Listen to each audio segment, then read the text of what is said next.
Hey Andy, what's happening, buddy? I figured you was asleep by now.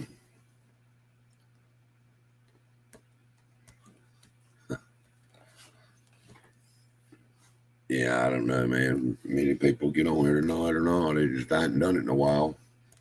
Kind of got out of the habit. Got that chest cold, sinuses, whatever it was, and then we went on vacation.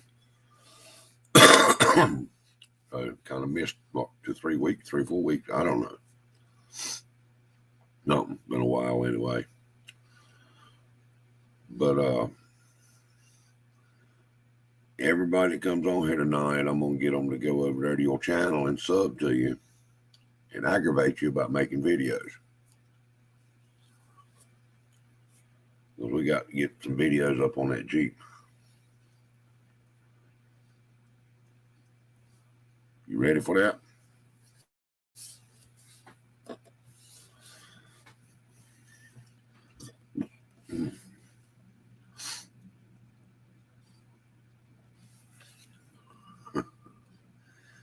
Yeah, I did I made a video today and I was, we call it exporting it. Yeah. Hey, Hippie, how we doing, brother? I was exporting that video and it took, well, it was a little longer than normal. It was 30, 35, 38-minute video.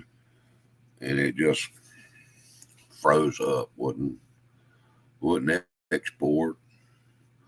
But it was all about, I got put in the truck back in the shop. That FST carburetor ain't worth 5 cents.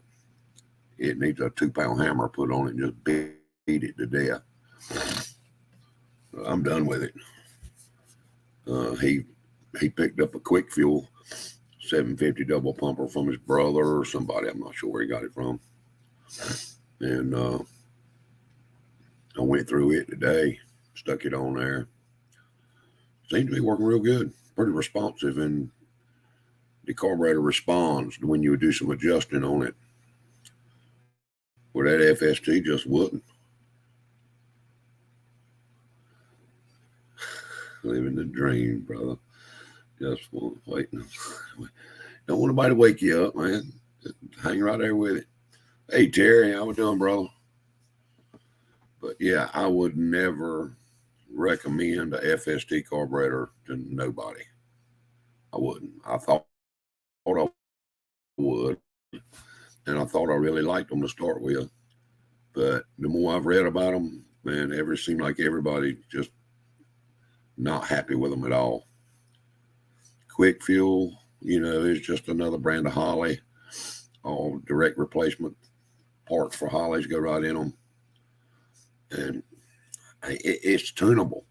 It's kind of nice when you adjust on a air bleed on a carburetor and you actually hear and feel the difference in the motor.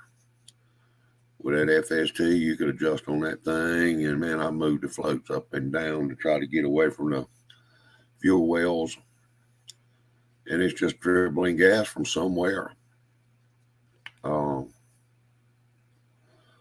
The bad thing about it, it's a daggum rich idling. It burn your eyes. You couldn't understand to walk behind the truck. But then you take it down the road, and anything over 2,000 RPM, it falls slam on its face. I've messed with a many one. Hippie, I believe you're correct. I'm almost positive FST builds them for Summit and Jags, if I'm not mistaken. And I'll never have them. Nah.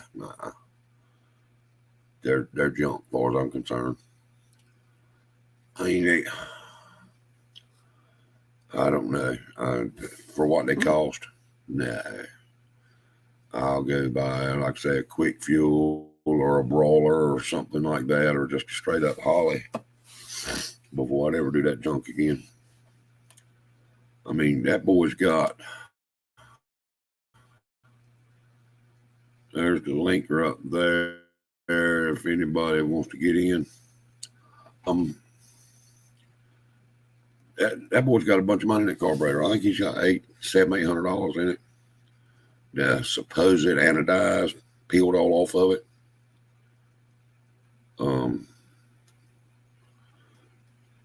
You got a mechanical 750 from Summit.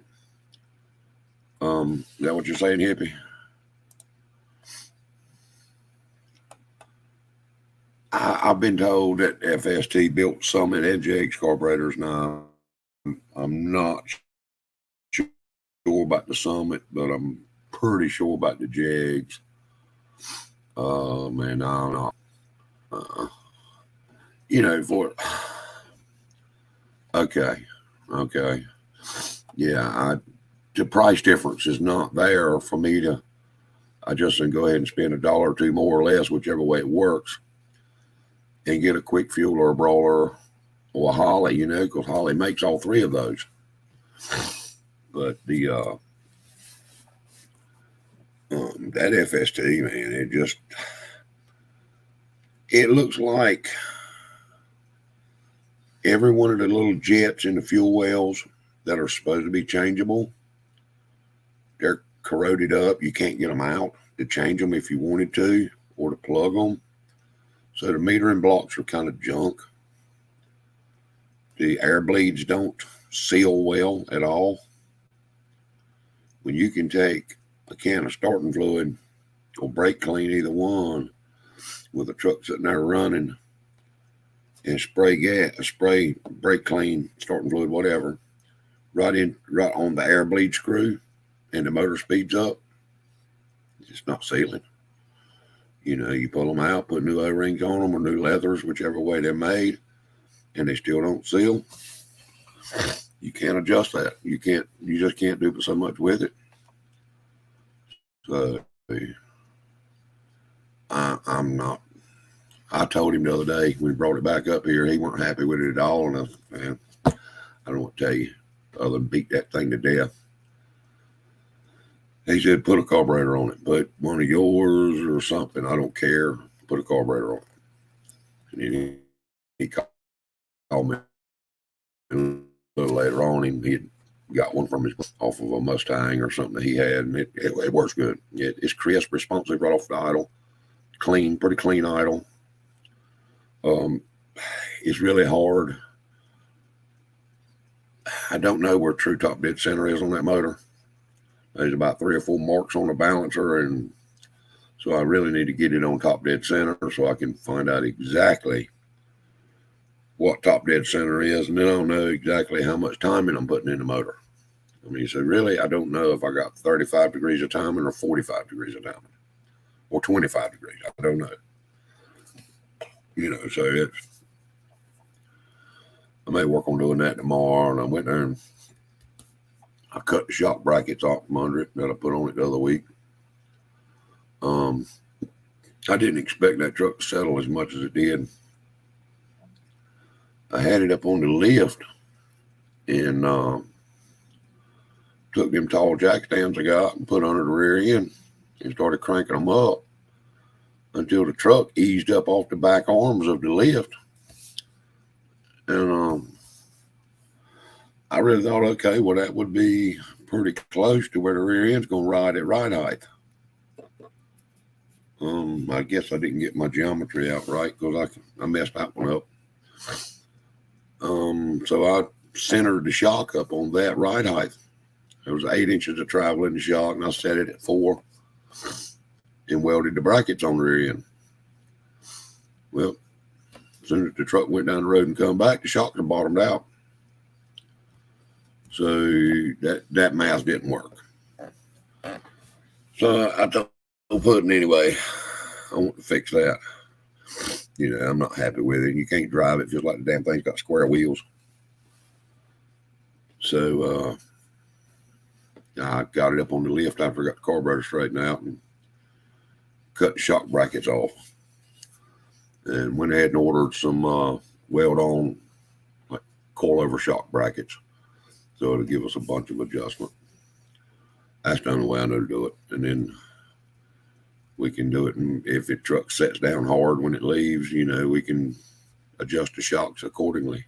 So that's probably what they should be here Oh, Monday, or I think it is Monday. I don't know. Saturday, Sunday, Monday, something. But it's drivable. He was driving it without no shocks on the back. So, just get it out of the shop. When Andy gets there with the monster Jeep, gets here with the monster Jeep Friday evening, we'll have Puddin's truck out of the shop and he can roll that thing right on in there. And see if we can't make that Jeep happy. We don't want to see him do a burnout with it before dark Saturday. Think that can happen, Andy? If we got swap motors, we can make it happen.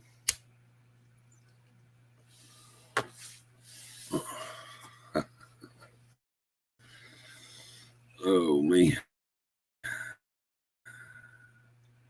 But yeah, it's all cool. It's all fun and games. Yep.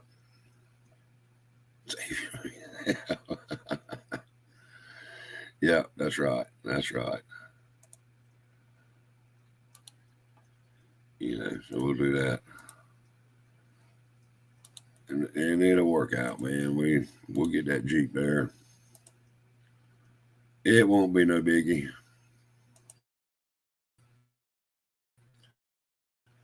It's got compression. We can make the rest of it right. Yeah, that won't be no problem. I mean, shoot, I got enough distributors and carburetors and plug wires. We make something work. It's so just bring what parts you got and come on. Oh yeah, just have to watch the glass. AMC 20. Well, you don't want to beat the windshield out of it?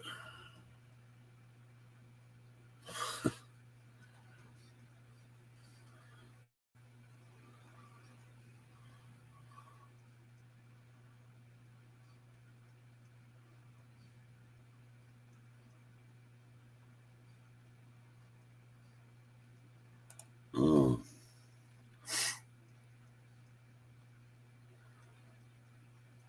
Andy, what year's your Jeep? Hippie's got a 77 CJ5.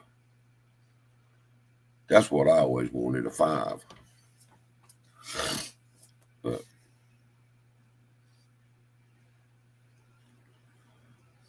but hell, them things are, you can't even find them around here. Oh yeah, it's something simple, man. What's up, Tommy Two Guns? What's happening?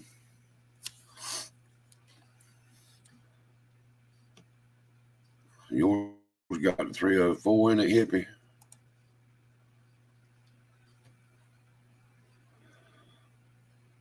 Yours is 85, Andy. I was thinking it was a YJ, which don't make any difference. I really don't even know what the difference is.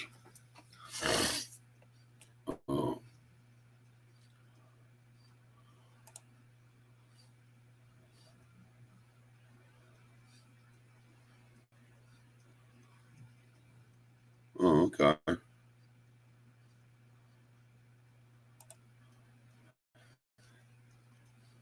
That's me, Tom. Every V8 Jeep I ever seen had header mufflers and little side pipes on them. Them things sounded sweet.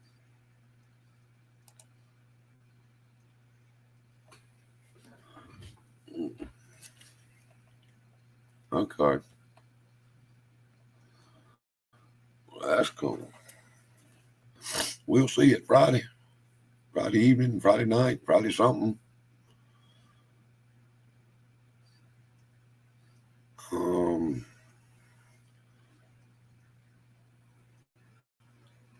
Andy, and you feel pretty good with the valve adjustment on it.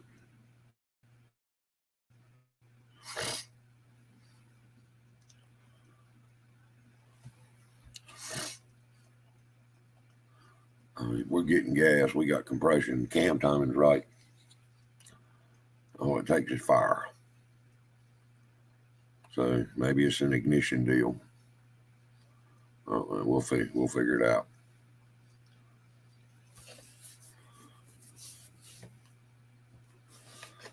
Is that that's the 355 in that Jeep with Vortec heads? Is that right?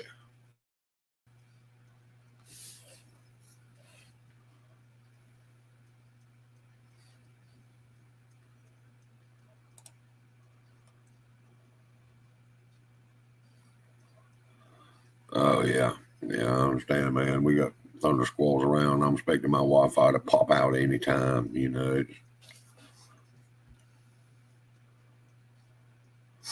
Okay. It's just a little old flat top 350, 30 over, with Vortec heads.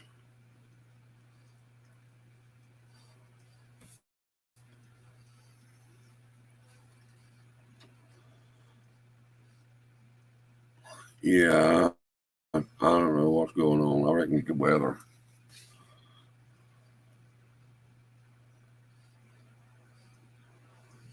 We'll make it work. We'll hang out for a little while anyway and see how it does. Tom, I don't know if you were here. I told him I stuck that carburetor of pudding it on today or this afternoon. Went through it and done a few things to it, and stuck it on there, and that thing works great. Seems to work way better than that damn FST junk. So maybe we got a little something now. I still think it needs a set of heads. The head and the intake are just way too big for that motor. We'll see. Whatever he wants to do. I did get I went ahead and ordered some coilover shock brackets. So it'll be easy to weld them on when they get here and adjust them shocks like we want them. Yeah, they might actually hook in. I don't know. We'll see what happens. But yeah, it'll be okay. Well, I swear that daggone place itches. God knows. Them things you won't take a hairbrush for, just dig on that thing. But that probably ain't the best thing to do.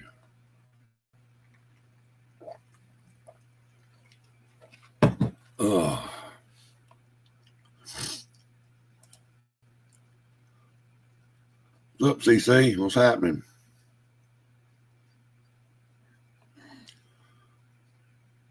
Yeah, that's right. CC, you the man. I got one for you.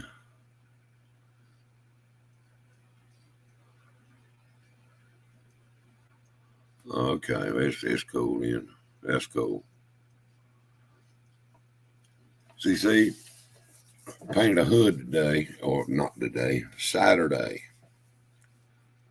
Off the truck, had it on saw benches, and metallic, thick, a lot of metallic, charcoal gray, base coat, clear coat.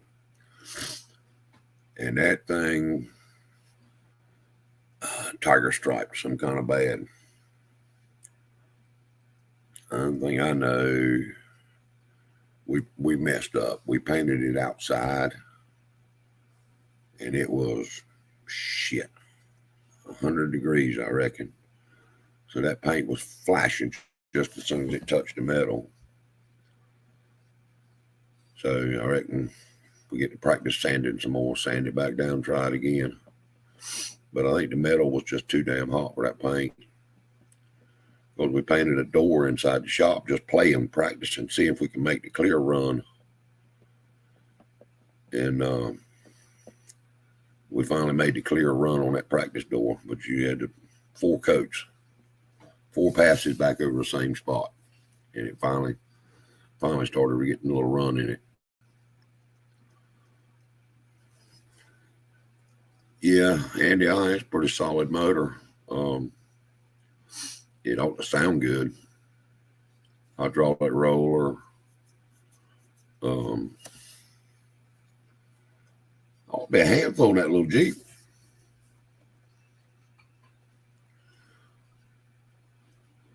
Yeah, see that, and we were using a medium reducer, and I felt like we probably should have went and got some real slow reducer because it was hot, and then we had it outside in the sunlight too because we wanted to, in my simple mind, sunlight is the best light you got for painting, and it was just too damn hot to do that. I think, because that hood was so hot you couldn't stand to touch it hardly. But at least we bought extra paint and extra clear. You can do it again. Plenty of sandpaper. But I mean, the clear turned out great. It poured it on heavy. The first coat, we tacked it up and then come on with it real wet and heavy the second and third coat. And the hood's slick. Clear laid down pretty. Use a medium in the winter. Well, shoot, I was off the spectrum then. So like I say, we was around 100 degrees.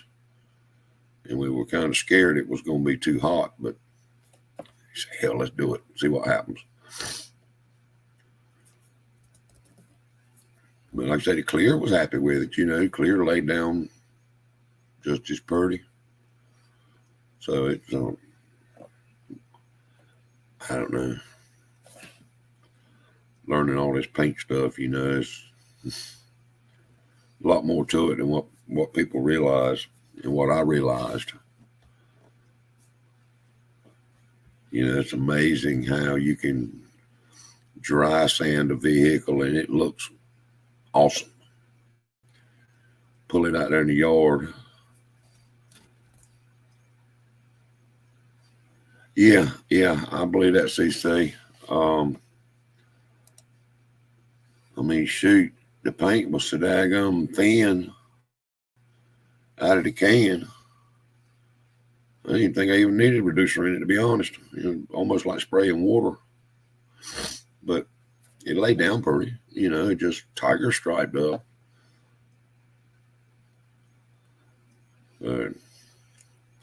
But yeah, it's amazing. You can dry sand one and you think you got everything, then roll it outside and start wet sanding it. And all the divot shows up everywhere. That you knew good and well you had it done right. But, live and learn. Oh, we found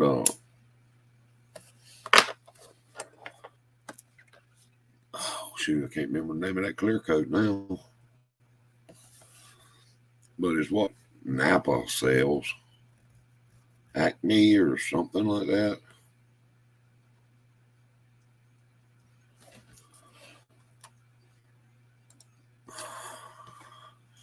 All the reducer is there for is to flow the pigment. Okay. Well, I'll tell you, man, that metallic, oh my gosh. They could have left half the metallic out of that paint and it would still be plenty. All right, Andy, I'll talk to you tomorrow, brother. But it's, I mean, you spraying it outside and it looks like you got grinding on fiberglass, particles everywhere. Understand that, man. Get you some rest. I reckon them eyes are doing okay, ain't they?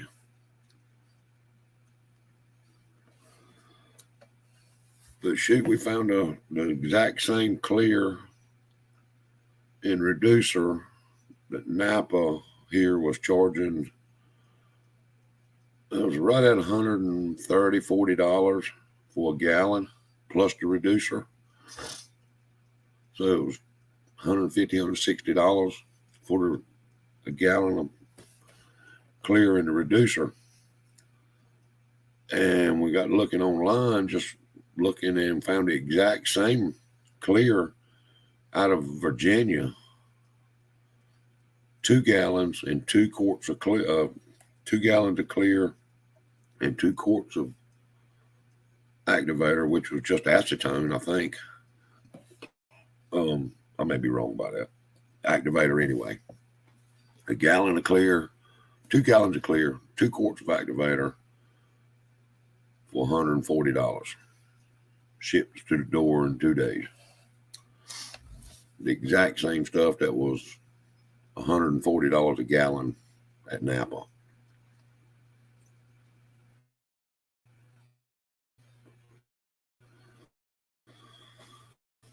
So we got plenty of clear to play with.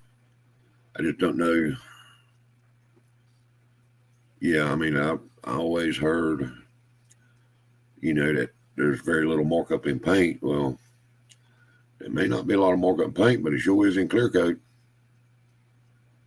So CC, I'll get you that address where we got the stuff from, and you can check it out and see. It may be some stuff you're interested in. It may not. But it's pretty thick. The clear was pretty thick and heavy. Was it 4 VOC? I think is what it was.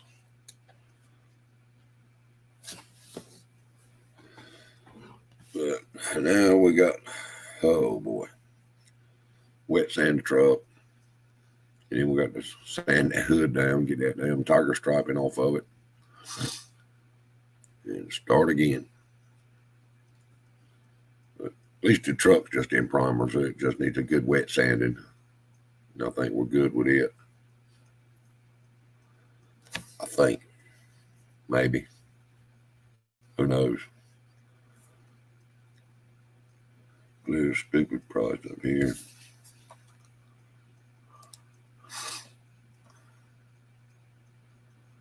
Yeah, I was trying to think about maybe not even be able to get it shipped across the border. But yeah, it was $135, it less than $150 for 2 gallons of clear and 2 quarts of activator. So that's a pretty good deal, I thought. We're not painters anyway, so we need all the extra we can get. But I think the paint was, we got 6 quarts of paint with a gallon of activator. And I think it was $600 some.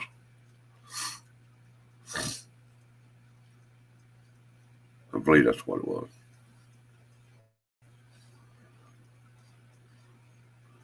Yeah, well, let's see, that's kind of the way we were looking at it, that other than some sandpaper and time, if it don't come out good, sand it down, do it again. We're bound to get it directly.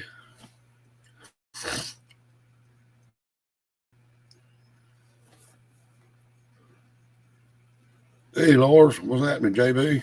How y'all doing, man? We just in here bull jiving about painting trucks and cars. That's all we're doing, man. It's just messing around. Uh-oh. I done hit a button. I don't know what I done. There it went. Might better leave buttons alone. I don't know what they do.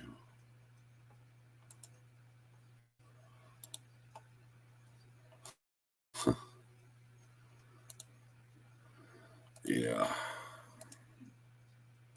Yeah, but anyway. Hey, Sean, how we doing, brother?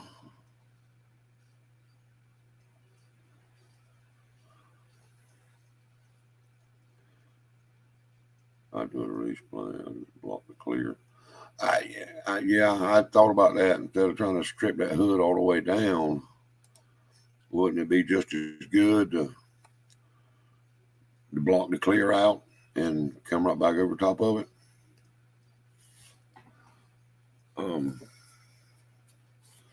Put another couple coats of color on it and then clear it again.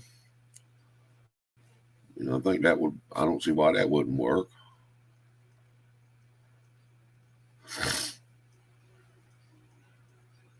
There you go, Lars. Get it done, buddy.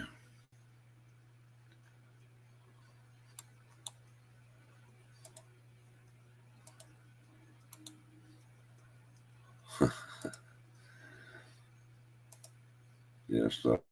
All right. Well, there's the link if anybody wants to get in. Okay. Well, we shot it Saturday. And so, yeah. Okay. And it'll probably be, well, it's going to be probably next week before we can get on it and do anything to it. But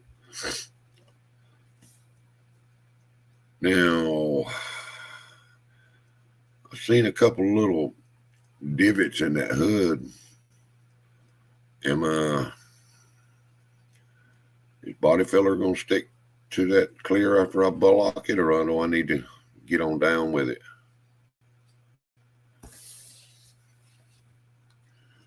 Hey, Rich, how we doing, man?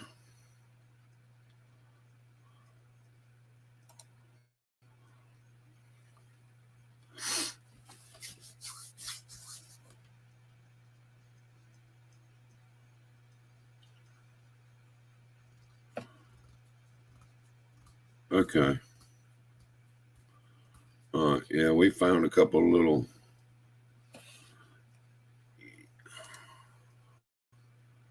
some 2-part fins, like a little epoxy stuff. Can I get that at just a regular paint store, automotive paint store? Well, I ain't got to sand that hood all the way down. I don't want to.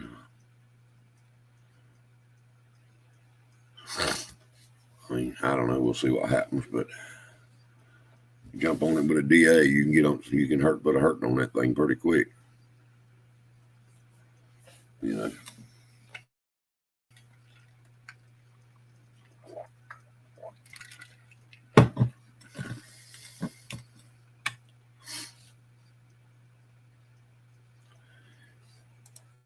Yeah, you did, and I got a couple of those. I picked Napa, the block sanding, the sanding blocks.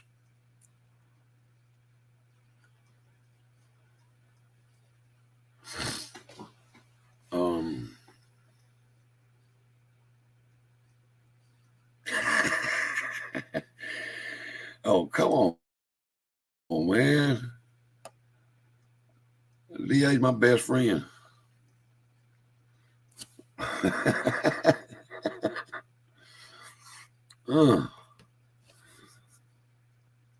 Okay, I'll go back and look at the 2-part putty deal.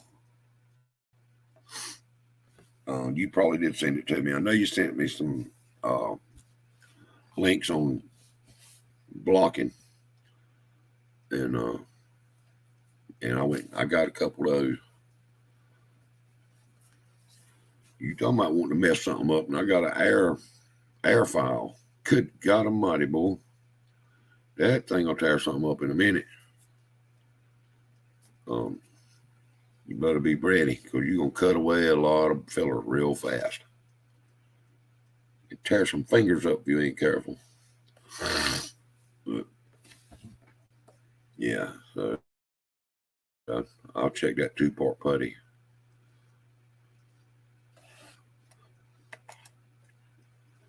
What you doing, Sean? Another dirt motor?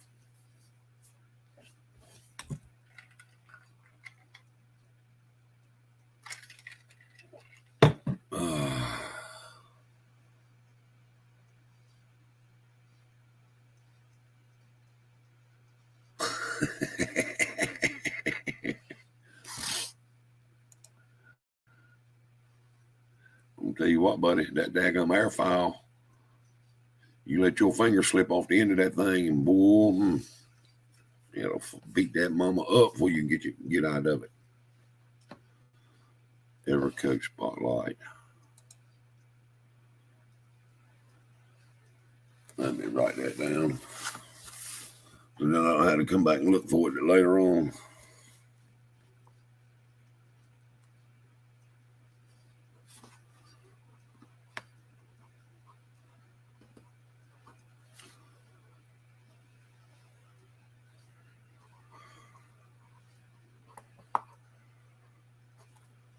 Got it. Got it. What kind of motor are you going to build, Sean? Another big inch little motor? Boy,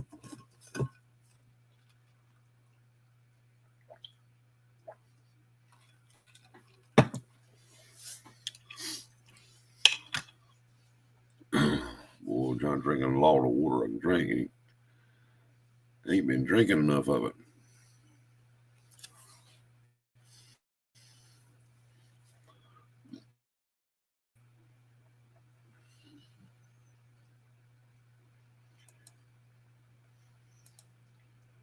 Rich, you're exactly right. Them things, boy, you better be careful. Because you're going to mess up something fast. I didn't realize how fast one of them things would, how fast you can mess something up with one. But yeah, you better be. I guess they're for roughing in only.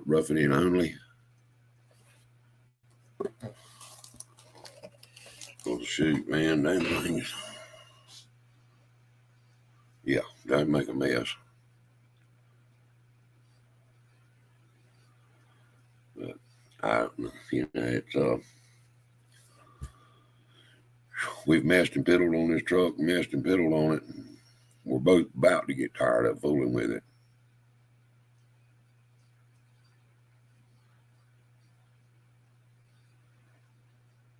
Yeah. Now see, I like doing that, Rich, with a cheese grater deal. When it's still, what do you call it? Still a little bit rubbery, tender. And then you can take that cheese grater and cut it down to get it close. Then let it dry and sand it away. Yeah, that was not a real good investment because I don't think I've used it 2 or 3 times. It's damn thing's so loud. Just beat your fingers up and then tear the truck up. You're working on all at the same time.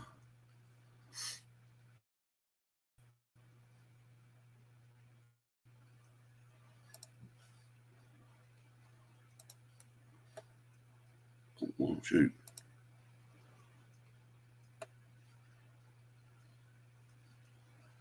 Yeah.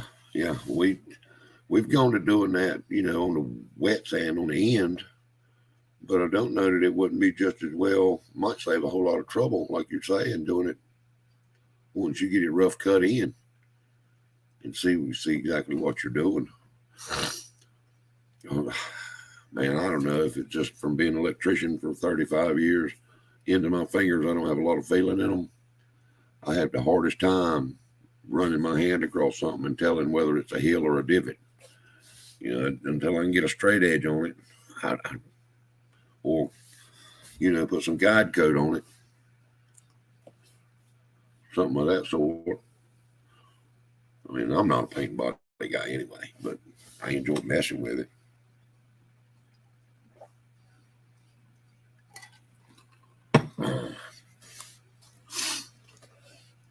Yeah, it's amazing what a little bit of water will do. Put a little sheen on that body work.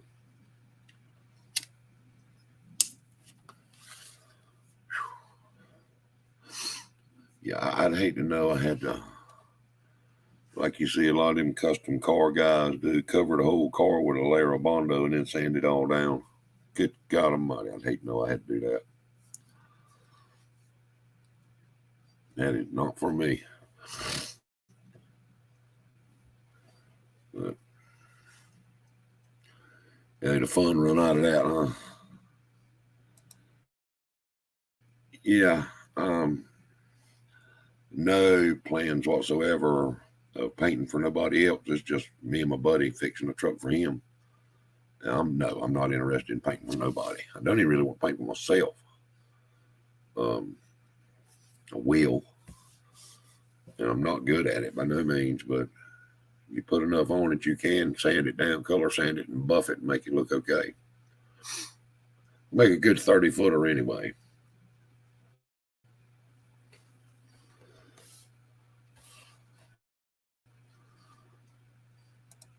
Yeah, you're right. You're right, man. It's just amazing to me, watching them thin coat the whole car. Trailer Queen's exactly right, CC, and that's nothing we've got's a Trailer Queen. But I don't even want a Trailer Queen. No desire to have one. I mean, if I can't drive it and use it, I don't even want it. Yeah, the lacquer. Now that was some pretty paint. But if I remember right, lacquer was real hard, real brittle. If a rock chipped, it would knock a chunk out of it. Exactly, CC. I mean, hell, I don't want to go look at a bunch of museum cars. I want to see them drive it up there and go to a little car show and they drive it in and do a burnout and you sit there and look at it and they lean up against it while they're talking. That's the kind of car I want.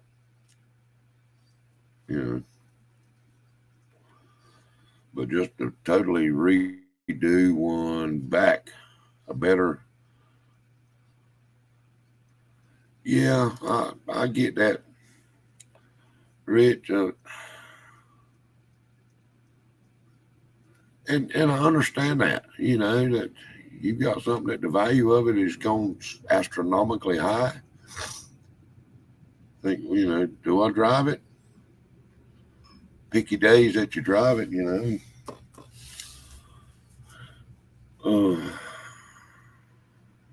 Yeah, I don't know what Barry planned on doing with his truck. It's total off the frame restoration. Everything in it's new. And he's a carpenter and he loves to deer hunt. So I think it's going to be more like a Sunday go to meeting truck for him. So, it don't have to be perfect, but it's something to be proud of. You spend that much money on it. You definitely want it to look good. Or I would anyway, but we'll get it. Get past this expensive paint process and it seems like the rest of it's not so bad. we were changing the doors because we found some doors that they weren't perfect, but they were a whole lot closer than what the ones he had. There you go, Rich.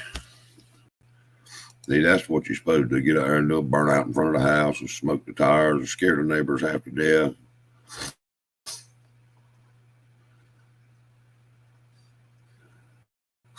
Hey, I'm with you, CC. I'm with you, buddy. You're going to like the next one that comes. It's a Ford Ranger, which is my brother-in-law's truck. I'm going to fix it for him. Somebody run into him. We got to replace a fender and the grill, paint the fender. But, yeah.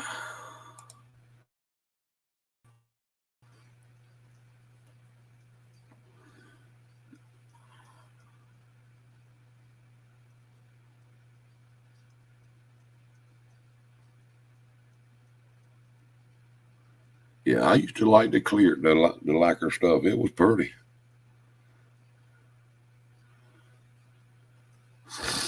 Yeah, but I don't even know if they even make that anymore. That's right, CC. It's he's been through some rough stuff here lately.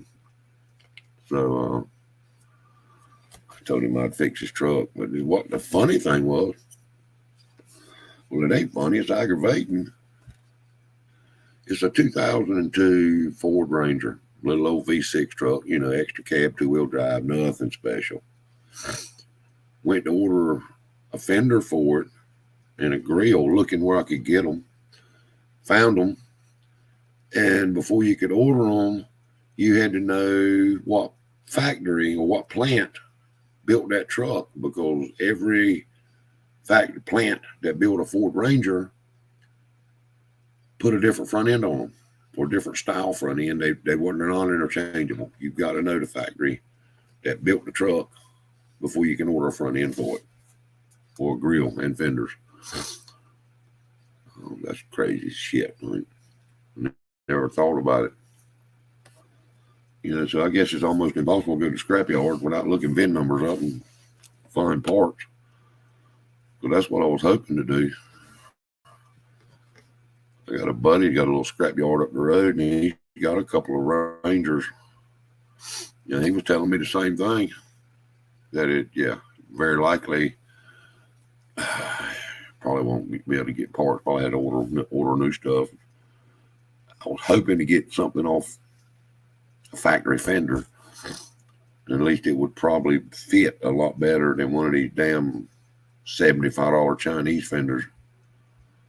That takes 4 come-alongs and 3 ratchet straps and 2 grown men to put it on to get it adjusted right and pulled in the right direction. So we'll see. We'll see what happens. Of course, my little S10 was going to be next. Go ahead and put the 383 and the turbo 350 in it, or the 65 granddaddy's truck, and put the 327 and the twin turbos on it. So I don't know which way I'll go with that, but I'm pretty sure the turbos are going to go on granddaddy's truck. But the 327 is what I'm planning, but I just don't know which one's going to get to be worked on next. Want them all done. That's the problem. It takes a lot of money and a lot of time. But we'll figure it out. So it's all good. But I was thinking, I don't know about the turbos. I'd like to do it just because it's cool looking. But I don't know.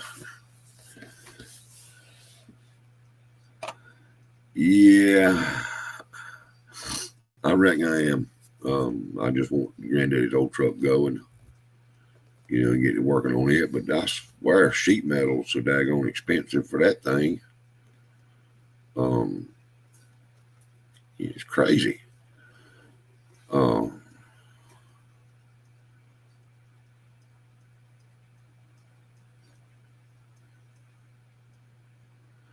Yeah, you're right, Rich. I bought one of them new, I forget who makes it, one of them R500 guns, gravity feed, low volume, low pressure.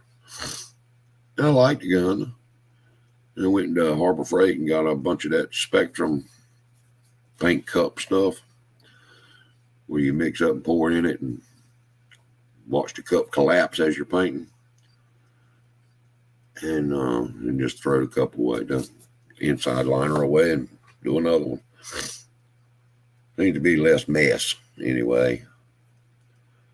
I don't know that it's any better, but at least it's less mess. But so true, Sean. So true. That's why I got to buy all the gadgets.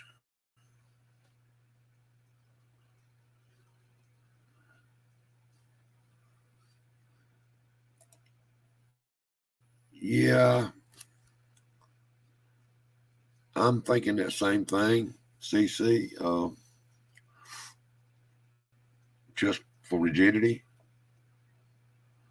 go ahead and box the frame while I got it in the shop.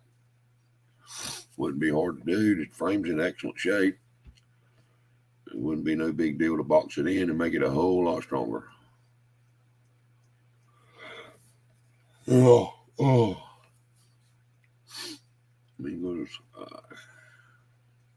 don't know. I need cab corners. Let's see, cab corners.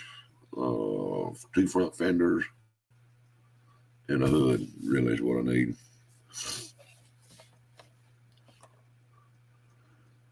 Yeah, I don't know if I could do it with a paint roller. I just will go cut a pine tree top and use it and slap it on there as a brush. But I tell you what I did watch. I watched these guys, Skull Garage actually. They painted a 73, 74 Nova with Rust-Oleum and a hot dog roller. One of them small 4-inch rollers. Rolled that car out, let it dry, went over it and basically color sanded it, and shot some Tractor Supply clear over it. That thing looked good.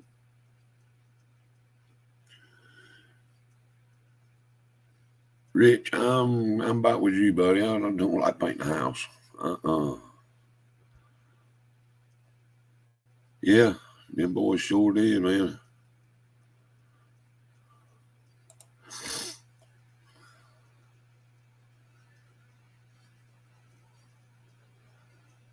Oh, really? And how much motor you got in that?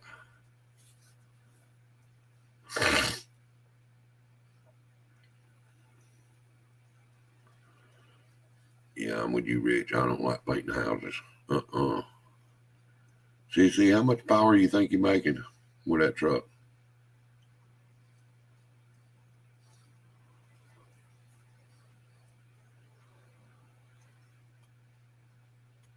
I mean, because I don't think if I read about these turbos that I've got, it's not real clear that I don't know if they make LS372 at the wheels. Okay. Well, see, that's why I hadn't read on these turbos a whole lot. It just read that they make, I don't know if they just make up to 500 horsepower or they add 500 to whatever you're making. I'm not sure. I got to read on them some more. They're not very big, so I'm thinking they probably would make 500 at best. You know, they recommended like 8 or 10 pounds of boost, somewhere in that neighborhood.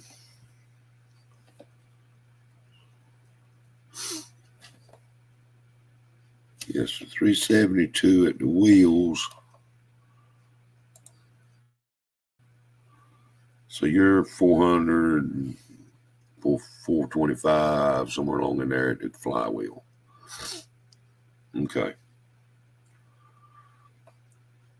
Yeah, I'm planning on being somewhere in that general area, so I probably better take advantage of that information and do something with it.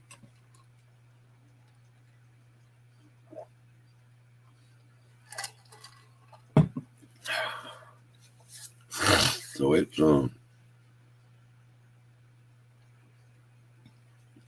yeah. Well, this motor, I don't know, I may be going down the wrong road. I don't have no idea, but it's the motor I'm gonna sacrifice anyway. It's with the setup, it's supposed to make right at 400 horsepower. It's 30 over 327. It's got a little dome in it, but they're down 200 thousandths in the cylinder. So the heads are 68 cc dark 200s, angle plug heads.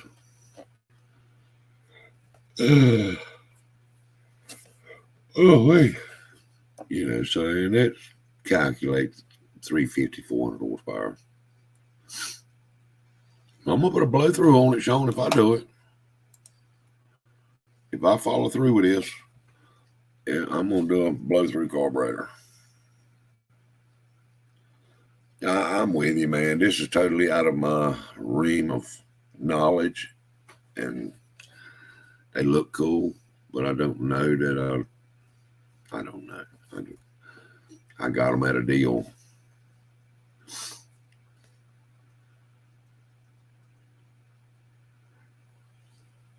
Bet so's Rich. Yeah, that seemed like a nice little car.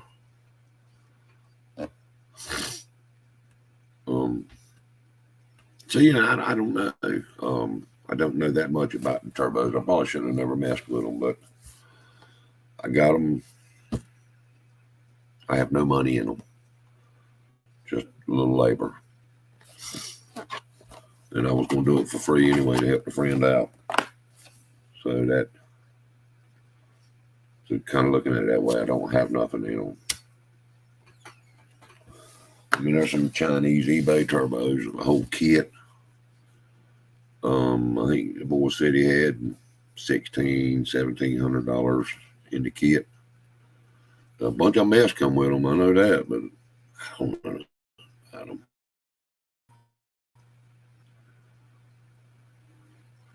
69 Chevelle. Yeah.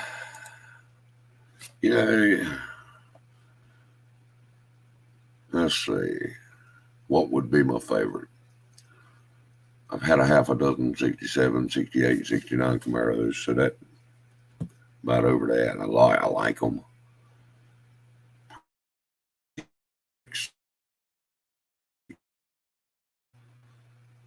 Small block force.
Okay.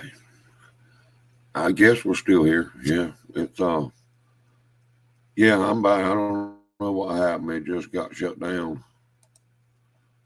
All right, Tom, I'll see you later, buddy. Mine's coming and going for some reason. But anyway, yeah, my favorite would be a 67 Chevelle, 327, 375 horse, 4-speed car. They were quick, quarter mile. They would outrun the big blocks. A buddy of mine had one, bought it brand new. That thing was bad to the bone. A bunch of the boys with the 396 Chevelles could not. The only way he couldn't outrun them, if he put a couple of people in the back seat, he couldn't outrun the big block cars. But just by itself, he could outrun the big block cars. It was, that. But 66, 67, that would be my preferred year. But 68 or 69, I like them too. Now the 70 to 72s, I didn't care for them. After 69, I didn't care for the Chevelle. They just seemed like they got a lot bigger, bulkier, blockier looking. They were rich, man, back, mid 70s, early 80s. You could buy any muscle car you wanted out of a backyard for cheap. I bought a 67 Chevelle one time. It was a two-door hardtop. An old lady had it new, bought it new, drove it for years. 6-cylinder with three-speed on the column. I think I gave her $250 for the thing and drove it for years. But yeah, I was born in 61, Rich. And grew up right beside Chevrolet, heavy-duty Chevrolet drag racer. So that's all I know. I grew up, him and his wife got married when I was in like the 4th grade. And everywhere he went from that point on, he took me with him. Yeah. Yeah, they wouldn't have a clue what to do, man. Be lucky if they knew what the clutch was for. Much less 3 on the tree. That's what my granddaddy's old trucks got, and it's still 236 cylinder with 3 on the tree. But they're fun, but shoot, like the Nova 69, well, the Chevy 2s, that's a whole horse of a different color. You can't find them things nowhere unless you're going to spend $20,000. It would be funny to watch a kid get in there with the 3 on the tree and see what. Now, you say that.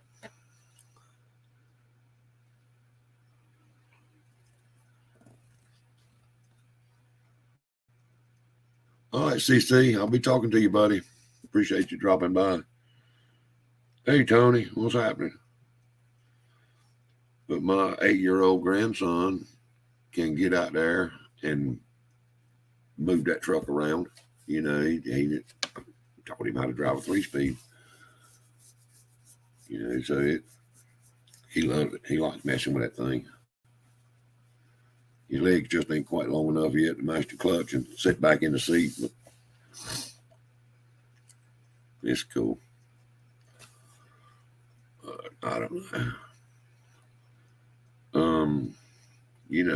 I'm not a Mopar guy at all. But if I could have like a 70, 71 Cuda, now them were beautiful cars to me. I don't care for the Challenger. I just don't care for it. Too much chrome or something.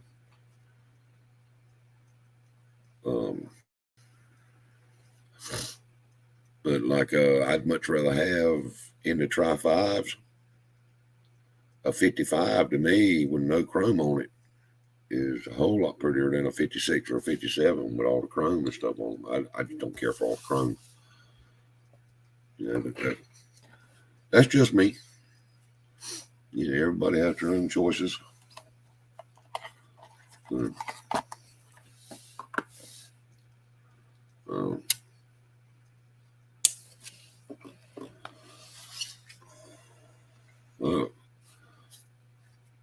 I got a buddy, man, the other day. He's got family that runs a pro mod team, and they went from a 632 to some other motor. So he bought the 632 from them that was tore apart. It needed rods and pistons, and rings and all.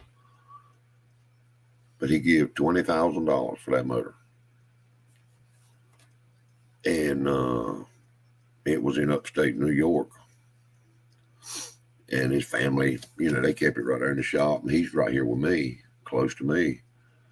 So we kept planning on going and getting it. Family called him the other week and said, look, we got a sale for this motor of yours if you want to get rid of it. He said, well, what are you talking about? He said, that 632 you got, what will it take? He said, man, I don't know what it's worth. He said, would you take $60,000 for it? Because the man needs it and needs it right now. He said, hell yeah, sell it. The dude made $40,000 and never touched the damn motor. Never even seen it in person. I don't have that kind of luck. But I watched. I was right there. He was out there in my shop when they called him about it. He put them right on speakerphone, and we sit there and listened to what they'd say. And so the deal was real. Man, but he's got money. The boy's got plenty of money. Single, works all the time. Never got married, never had no kids. So he's doing well. But yeah, he called me the other night. He's, man, I wish I hadn't sold that 632. I said, you crazy as hell. If we could do something with it, I said, what? That shit, what do we do with it? You can take that $40,000 you made and build a nice damn motor. It would be a free one. But he's got a Dodge Dart drag car, 440. It's a stroked 440, so whatever that would be, I don't know. Just a 68, 69 Dodge Dart with a big block stroker motor in it. Ain't been cranked in 3 or 4 years. Building a 496 stroker right now to go in a pickup. Building a 383 stroker to go in an S10. What the hell even would think about wanting another motor for?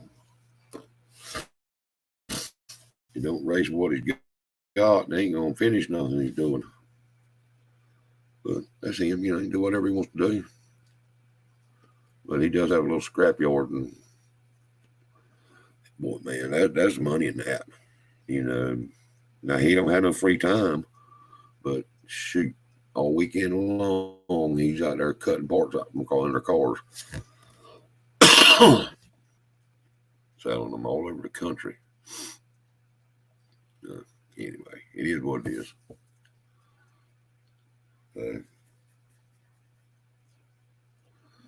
Yeah, but I'm looking forward to Andy getting here with an AR420.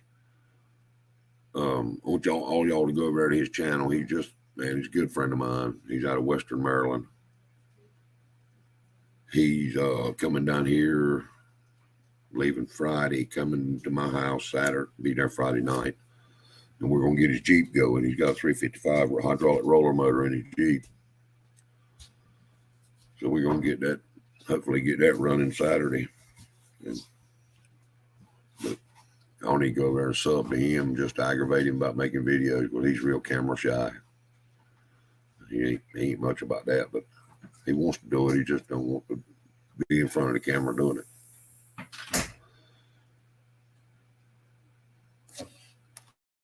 Okay, see, I didn't know that, Tony. I didn't know how much you can go with one. I know it's stroked. Is that 572? Is that pretty much a standard? Or is there somewhere in the 500 inch, 490 something, that would be a better, more popular? Well, this was done, I don't know, probably 4 or 5 years ago. When he built the motor and raced it once. one summer bracket racing when he had time, and then it's just been sitting in his shop ever since. That's something I don't know nothing about.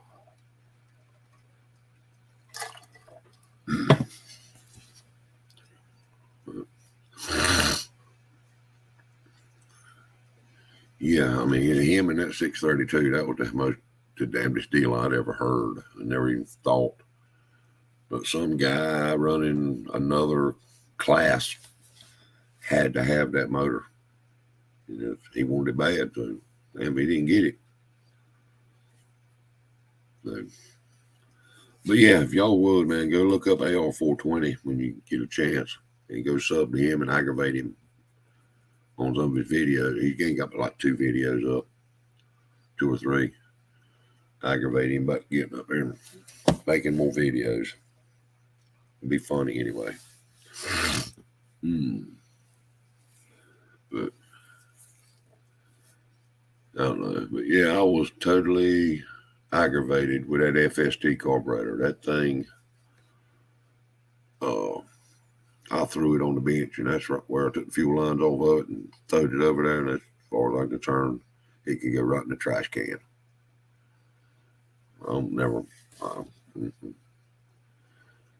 I mean, I've read articles where guys bought them, took them to the drag strip and tried them, and they weren't happy with them. I actually sent them back to FST, and they done work to them and got them back. One guy said he took his off the car and walked over to a canal at the drag strip in the pit area and throwed it right in the canal.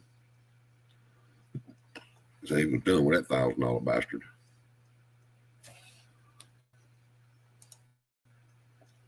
Okay, 572 requires aftermarket block. He don't have an aftermarket block. I do know that. It's a stock standard factory block. But I don't know what, I don't know. I know it's a stroked 440, but that's really all I know. In that Dodge Dart, it's got a Power Glide transmission behind it. And I think he said it runs 640s and 650s, somewhere in that, with no nitrous or nothing. And it's a big tire car, so it's got big tires under it. But the motor was built for nitrous, and he just never put it on there. So he wanted to run 590s. And he put enough nitrous on it to run 590s once anyway. I don't know how the Chryslers, it seemed like a 302 Ford motor. You can put all the nitrous you want to that thing. You can't hardly hurt them. But a small block Chevrolet don't seem to like it unless you do some prep work. Don't like a lot of nitrous. Now the Chrysler motors, I don't know nothing about that. Tony, you probably know a whole lot more. Well, I hope you do know more than I do about Chryslers. I don't know, but it's all good.